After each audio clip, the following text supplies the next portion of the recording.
doom and gloom in Alberta. Let's be honest. And families are suffering through unemployment, and many of those families that are still working are trying their best to survive on reduced wages and even fewer hours. And so much of what my job is reporting on the negative things happening in Alberta. And truthfully, those are stories that have to be told, no doubt. But today I want to tell you a good news story, and that good news story is you. Way back before Christmas, we at the Rebel decided to do something to help struggling Albertans. We asked you, our generous viewers, to donate to our fund to help food banks in Alberta who are really feeling the strain of the economic downturn. We set up a website called FEEDALBERTA.CA, and your kind donations started rolling in. In fact, you raised $3,035. And that's amazing because I know many of you who donated to FEEDALBERTA.CA have yourselves tightened your belts in your own households.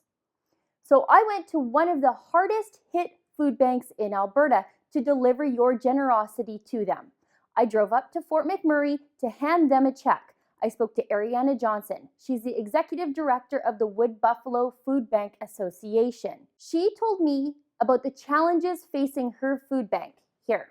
In 2015, we experienced a 72% increase in the number of clients or the number of hampers we provided to clients over 2014. And then again in January of 2016, we experienced another 53% increase over January of 2015. So really the need in our community just continues to rise as the economy continues to stay kind of low. And I asked her what your donation meant to her community. Here. So $3,000 will provide about 20 hampers. It helps us to purchase perishable goods as well as pay staff and pay for like our building and stuff like that. But it does, $3,000 equates to approximately 20 hampers in our community. It's about 1,200 pounds of food. So across Canada, the average pound of food costs about $2.50 according to Food Banks Canada. And so that's how we equate all of our money versus food is when we convert it from pounds to money or money to pounds, it equals out about 1,200 pounds of food. I asked Arianna what her food bank needed most from Albertans going forward. I think right now it's a financial call so that we're more able to put an increased amount of perishable goods in our hampers.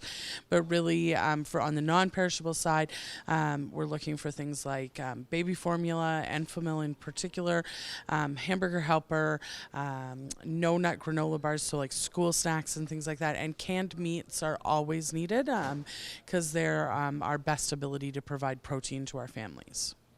And Arianna has a message for all of you. Just listen. I'd just really like to thank all of the viewers for this donation. We think that anything local media or provincial or national media does to promote the support of nonprofits and the charitable sector is amazing. And, time and again, the viewers and supporters come out and help, and we just really appreciate it. So Rebel viewers and supporters, you're making a difference. You're helping kids go to school with full bellies so that they can concentrate on learning. You're helping moms and dads have the nutrition they need to look for work or to do the jobs they have now safely. That's amazing. And it was a treat for me to get to deliver that check on behalf of everyone that donated. So let me thank you for that. This is who we are as Albertans. We look out for each other. We don't need the government to tell us to help each other out when one of us is struggling. We just do it. And we are going to keep our fundraiser for Alberta Food Banks open. Go to FEEDALBERTA.CA and donate today. For the Rebel.Media, I'm SHEILA GUNN REID.